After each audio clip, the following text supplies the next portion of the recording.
Hey guys, my name's Callum Calpin, And I'm Jessica Massey. and today we're going over our lesson titled There's No I in Themework, and it is for 8th grade English. And our lesson goes over the idea of theme, how theme is used, and how theme can be broken down, how character development and the placement of setting is important in learning theme. And the specific text we're going to use is Robert Frost's poem Mending Wall, and we are going to describe how the theme should be broken down and why it's important. So here are our learning objectives.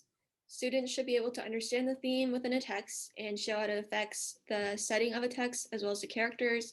And they should be able to identify the theme within Mending Wall.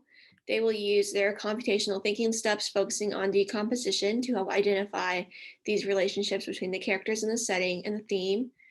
Students will receive a printed copy of Mending Wall and will be asked to use decomposition by breaking the poem into smaller parts. So they're going to highlight where the narrator speaks, where the neighbor speaks, and the setting to break it down into smaller parts.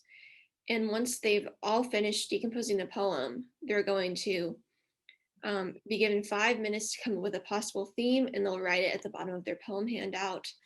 And then they will be put into groups of three, and each student will share what they thought of the theme of Frost's Mending Wall, and they will collaborate to come up with a final theme that they all three agree upon is to submit to the teacher for approval to ensure that the students are successfully identifying the theme. And in their groups, they're going to make a video, and that defines the approved theme. So it will be 2 to 4 minutes long. It will have a little definition of the theme at the beginning, and then it will display the theme with characters in a setting, and it can be the same characters in the setting as Mending Wall, or they can make up their own. They will use WeVideo or iMovie to edit it. And once they're done with the video, they will present it to the class and be asked what their thought process was behind their video, kind of as reflective questions and to explain to the class. For our focus questions, we have three, which includes what is the theme of Robert Frost's Mending Wall? How does the theme affect the relationship of the characters in the setting? And would the theme change if the setting was different? These three questions are the main ones we want our students to focus on because they go into deeper detail about how the theme is incorporated to the whole entire story and how the theme can be used in like real world circumstances and other works of literature. And our big learning goal is that we want students to be able to understand the concepts of theme in a text and why the theme is important to the text through the characters and the setting. And then our standard is the TSS ELA 8 RLKID 2, which is to determine a theme of a text and analyze its development over the course of the text and include its relationship to the character and setting. We're using decomposition from computational thinking to teach this lesson because they're going to be identifying different parts of the poem in Robert Frost's Mending Wall and breaking it down to come up with the big general idea, which is the theme. Computational thinking concepts are important in every classroom to teach students problem solving, and we're going to be using this in this standard by allowing them to break it down and problem solve to find the main theme. Students will be assessed on their video presentation to ensure that they successfully identify the theme. The video will include a skit, and this will allow the teacher to assess their understanding of the character and setting because they're portraying it rather than just like identifying it in a multiple choice setting. And then for the 4-minute assessment of our lesson objective, this is to help monitor the students and make sure that they're learning the lesson plan and that they're giving feedback to make sure that they understand what they're learning. And we will do this by walking around the classroom while they are decomposing the poem and highlighting different parts. We will monitor by verbally checking in on each group while they are completing their group work, asking them questions, making sure they comprehend everything correctly. Feedback will be given by approaching their identified themes before they make the video, so we can make sure that they understand the theme and that their theme is being incorporated correctly into their video. And then while they give their presentation, we'll ask questions and say comments about their video. And then how we define mastery is that mastery will be defined by knowledge of theme and theme identification and confidence in character interaction in setting a Robert Frost mending wall. Mastery will be shown when the student can demonstrate how to recognize the main character's theme and setting through a video presentation. Right, and then learning segments that we need to align with the objectives are: what are your impressions of the two main characters? In what ways does the setting influence the poem and provide evidence? And can the theme of mending wall be seen in everyday life? And they need to provide an example of everyday life being intertwined with Robert Frost's mending wall. The materials needed are a printed handout of mending wall, 3 different colored highlighters, phone, camera, tablet, our laptop for editing and making your video. We decided to have our students make a video because we think this age group specifically would be very interested in making them with their friends. Both Colin and I have made videos in middle school before, and we had a really positive experience with it. So we thought we would bring our background into this as well.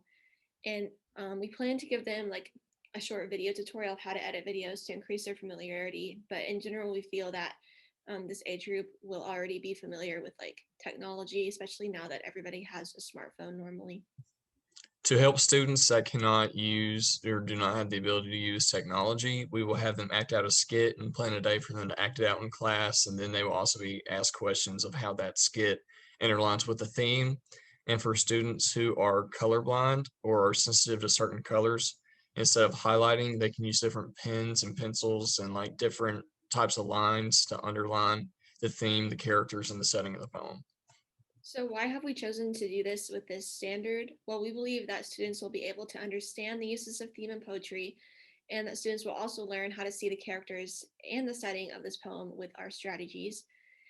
Also, we will be allowing the students to create a video, which will help them be better at computational thinking for this subject and other subjects.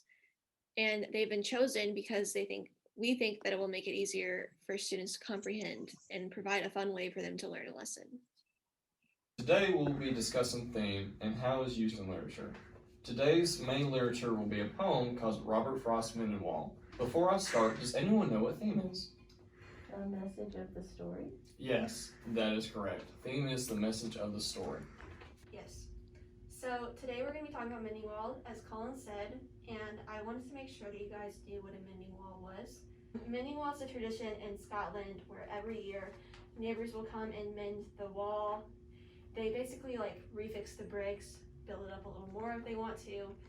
And this poem is really just talking about like, why do we have these traditions and what does it mean between the neighbors?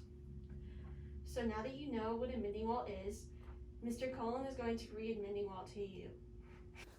Now I'm going to read Mending Wall so you understand what the theme is and how it flows in the poem. Mending Wall by Robert Frost. Something there is that doesn't love a wall, that sends the frozen ground swell under it, and spills the upper boulders in the sun, and makes gaps even two can pass abreast, the work of hunters in another thing. I have come after them and made repair, where they have left not one stone on a stone, but they would have the rabbit out of hiding. To please the yelping dogs, the gaps I mean, no one has ever seen them made or heard them made, but at spring mending time we find them there.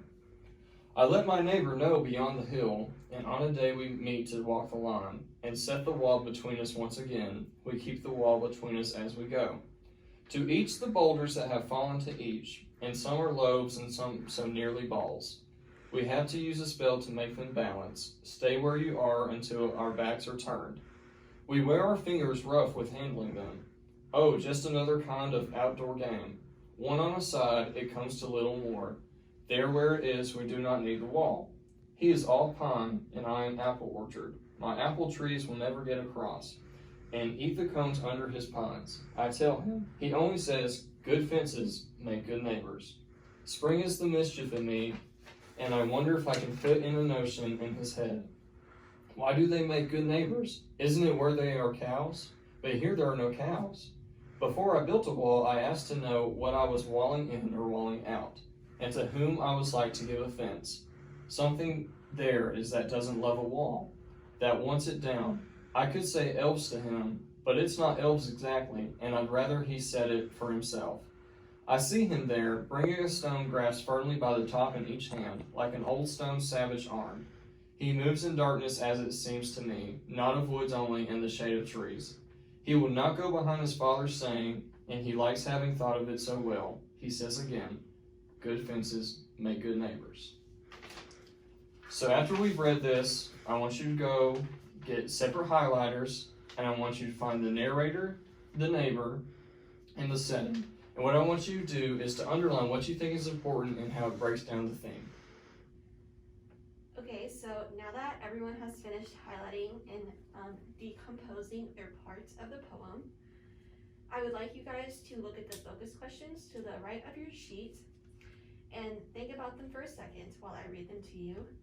What is the theme of Robert Frost's Mending Wall? And how does this theme affect the relationship of the characters in the setting? Would the theme change if the setting was different? Now that you have these questions, I'd like you to pair up with your partner and answer them together and write them down on the sheet.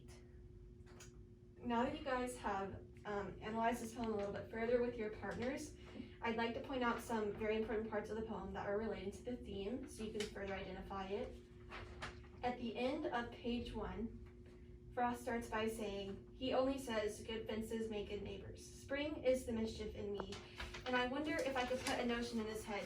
Why do they make good neighbors? Isn't it where there are cows? But here there are no cows. Before I built a wall, I asked to know what I was wailing or wailing out, and to whom I was like to give offense. Something there is that doesn't love a wall, that wants it down. So think about these lines, good fences make good neighbors, made by his neighbor, and the narrator's own response of something there is that doesn't love a wall, that wants it down. I want you guys to think about what this is in the poem, and could that be the theme of the poem itself? I'll give you 5 more minutes to discuss with your partner.